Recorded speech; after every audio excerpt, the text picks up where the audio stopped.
Muito bem, Deus abençoe todos neste momento onde você estiver, talvez em sua casa, talvez no seu local de trabalho ainda, né?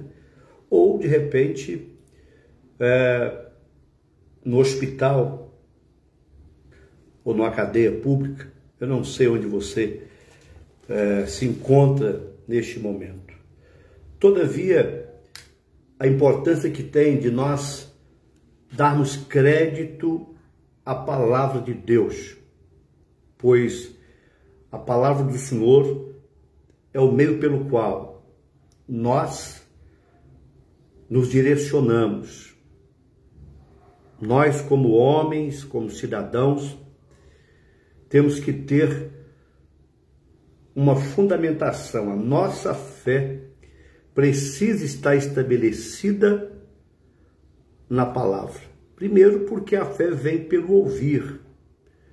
Ouvir a palavra de Deus. A fé que nos leva a uma mudança pessoal, uma mudança que também vai atingir aqueles que convivem com a gente. E essa fé sadia, ela só pode ser obtida através da palavra de Deus.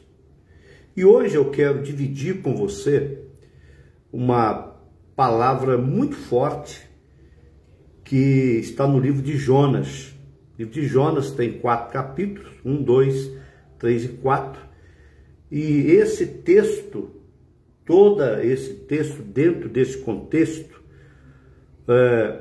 conta-se um fato importante da preocupação que Deus ele tinha com os cidadãos de Nínive. Eram aproximadamente 120 mil pessoas que moravam em Nínive, e Deus tinha um projeto especial para aqueles que ali residiam.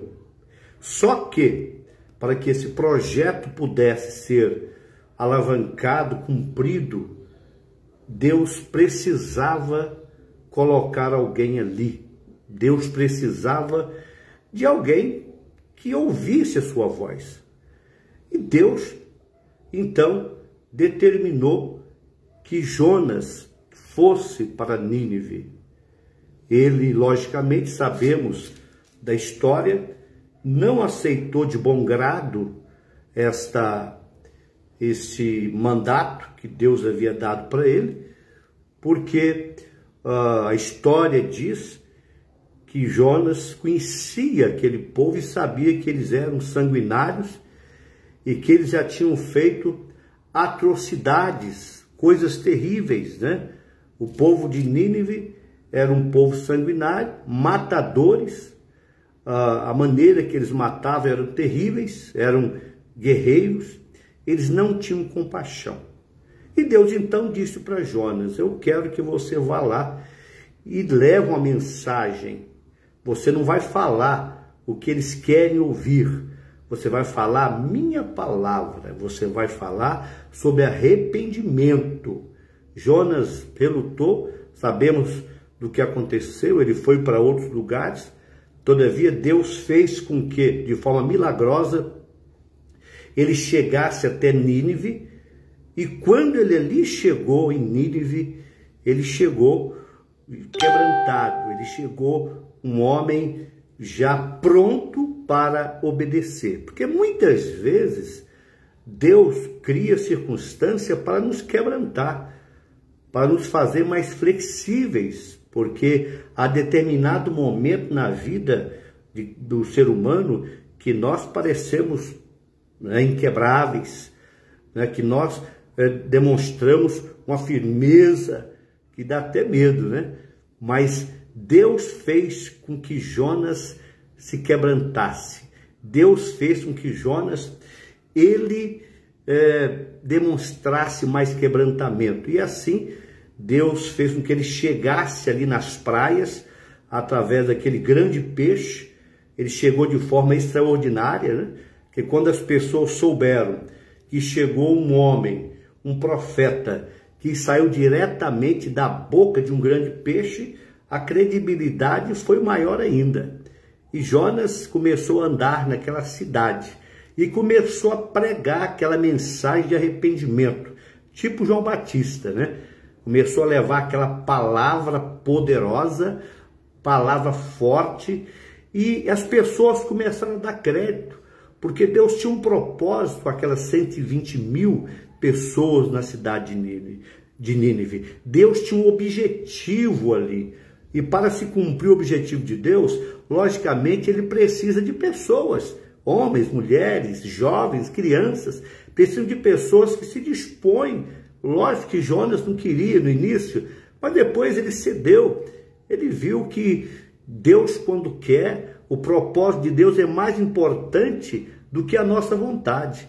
E ali Jonas pregou e as pessoas começaram a dar crédito, as pessoas começaram a se arrepender. A palavra surgiu um efeito poderoso. A palavra começou a ter um efeito, justamente o efeito que Deus queria, que houvesse quebrantamento, arrependimento.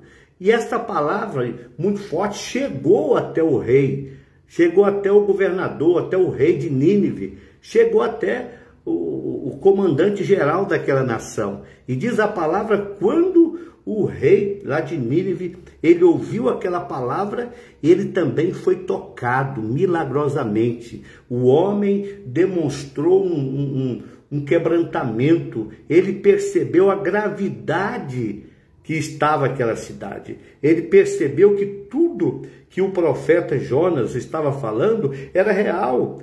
Era real. Ele poderia ter mandado matar Jonas, mas ele não fez. Pelo contrário, ele se quebrantou. Diz a palavra que o rei, ele então percebeu a gravidade da situação, falou assim, eu vou dar crédito a esta palavra, vou fazer muito mais. Eu vou decretar um jejum para todos que moram neste lugar. Não só as pessoas irão jejuar, mas até os animais irão jejuar. E assim o rei decretou aquele jejum para todo mundo e houve um quebrantamento extraordinário. 120 mil pessoas se converteram à palavra que Jonas levou àquela cidade. Ah, que maravilha, né? Quando o coração do rei, o comandante geral, e ele demonstrou isso de forma extraordinária.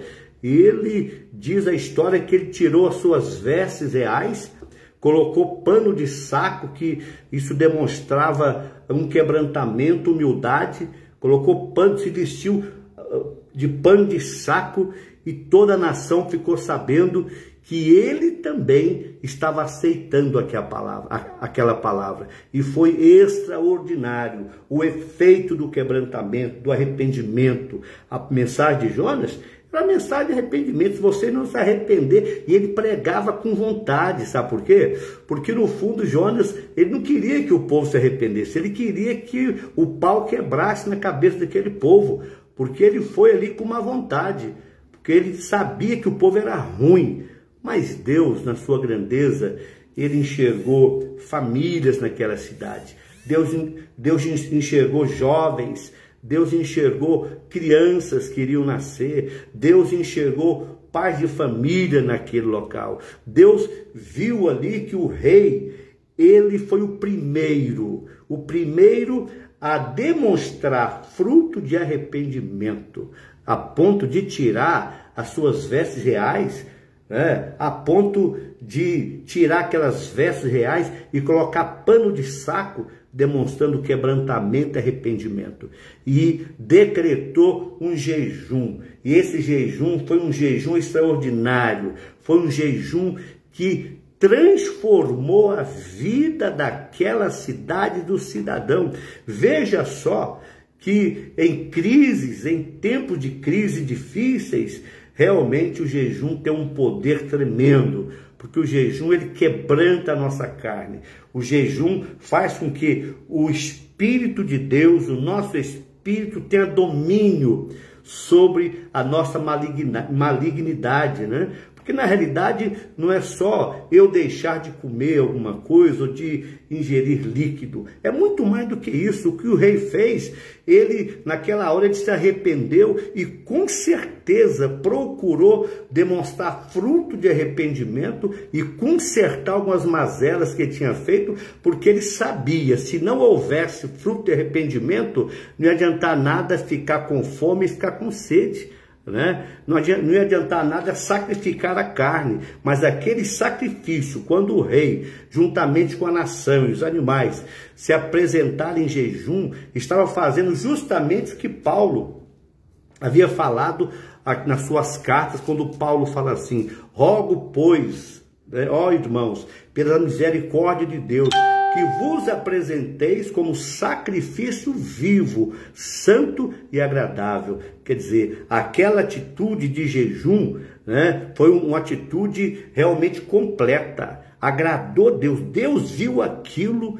Quando Deus viu aquilo, Deus então mudou aquela sentença. Era para ser todo mundo destruído e detonado, mas por causa de uma ação conjunta, não foi só um que jejuou e orou, foi todo mundo, né? Todo mundo em concordância. E isso modificou a sentença para Nínive. E eles foram grandemente abençoados. Que Deus nos abençoe e abençoe a nossa nação, né? Estamos aí com esse jejum que decretado, que o nosso presidente, o pastor Mário, determinou, do dia 5 de abril a 25 de abril, 21 dias de consagração de jejum. Eu tenho certeza que todos nós, pastores da nossa igreja, do Evangelho Quadrangular, não só da Igreja Quadrangular, eu sei que muitas outras organizações religiosas estão focadas, né? Os líderes, a maioria dos líderes eclesiásticos estão focados, sabedores da gravidade que estamos enfrentando, que para que haja uma modificação no mundo espiritual, para que haja reflexo na matéria que é terra, é preciso que nós que aqui estamos possamos realmente fazer essa consagração de quebrantamento, para que nós possamos ver uma mudança, uma transformação. Veja que Nínive só recebeu o milagre, a bênção, quando Deus olhou para baixo e viu atitudes verdadeiras de jejum e consagração. Aí o milagre chegou. Que Deus possa alcançar os nossos estados brasileiros, capitais, cidades pequenas e grandes, a nossa nação e, por que não dizer, todas as nações da terra. Que não seja só nós que estaremos em jejum e oração nesses 21 dias, mas que mais nações, homens e mulheres, com essa visão extraordinária, possamos juntos entender que jejuar, orar e buscar o Senhor faz com que a porta do céu se abre, e as orações são como incenso queimado. As orações são como incenso que é colocado ali diante de Deus, né, naquela taça de ouro, e de repente vai se enchendo de oração como incenso a taça de ouro, e ela é derramada como bênção. Que assim seja, em nome de Jesus. Vamos orar neste momento?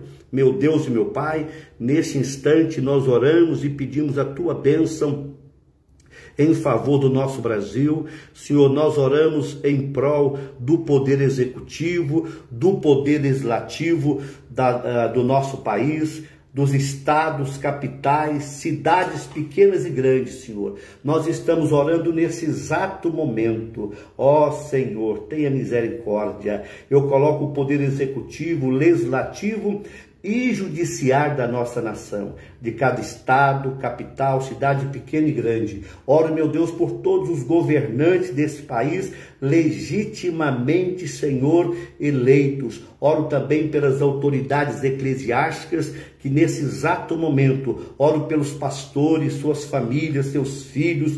Ó Pai de misericórdia, derrama da Tua bênção nesta hora. Se tiver alguém enfermo no hospital, no UTI, CTI, ó Senhor, nas enfermarias, que o Teu grande poder adentre nesse lugar para curar. Ah, Senhor, nós oramos pelos medicamentos que serão ingeridos pelos pacientes, oramos pelos médicos, pelos enfermeiros, por todos os agentes de saúde de todo o Brasil. Que as Tuas boas mãos estejam estendidas. hoje e sempre, em nome de Jesus. Que Deus nos abençoe, em nome do Pai, do Filho e do Espírito Santo. Um abraço do seu amigo de fé, Agnel Torres. Fiquem com Deus.